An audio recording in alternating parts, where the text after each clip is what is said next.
উন্নয়ন খাতে বিদেশি সহায়তা কমে যাওয়ায় প্রান্তিক জনগোষ্ঠীর জীবনমান উন্নয়ন কার্যক্রম সবচেয়ে বেশি বাধাগ্রস্ত হচ্ছে বলে জানিয়েছেন বিশ্লেষকরা। তাদের মতে দাতাদের উৎসাহে ঘাটতি, মধ্যম আয়ের দেশে উন্নীত হওয়া, আন্তর্জাতিক সংকট পরিবর্তনের কারণে এই সংকট তৈরি হয়েছে। দেশের প্রান্তিক জনগোষ্ঠীর সার্বিক কল্যাণ নিশ্চিতে টেকসই পদ্ধতি ও বিকল্প অর্থায়নের পথ খুঁজে বের করা জরুরি বলে জানান তারা।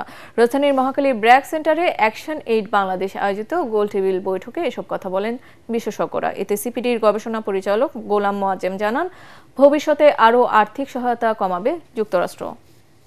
আসলে সিএসও খাত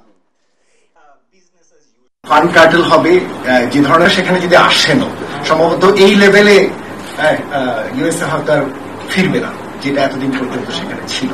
সম্ভবত এই ডাইমেনশনটা এটা অন্যান্য এরিয়াতেও তার একটা ইনফ্লুয়েন্স করবে, সেটা ইউরোপ বলি বা অন্য জায়গাতেও বলি, সেখানেও আমরা এর একটা ইম্প্যাক্ট দেখতে পাবো। এলডিসি গ্যাসের ফলে আমাদের মার্কেট অ্যাক্সেস কমে যাবে, আমাদের কম্পিটিটিভনেস কম হবে, মেবি সেটা একটা পার্ট। কিন্তু সবচেয়ে বড় এফেক্টেড হবে আসলে সিএসও খাত, সবচেয়ে বেশি এফেক্টেড হবে সিভিল সোসাইটি খাত যখন এলডিসি গ্রাজুয়েশন হবে।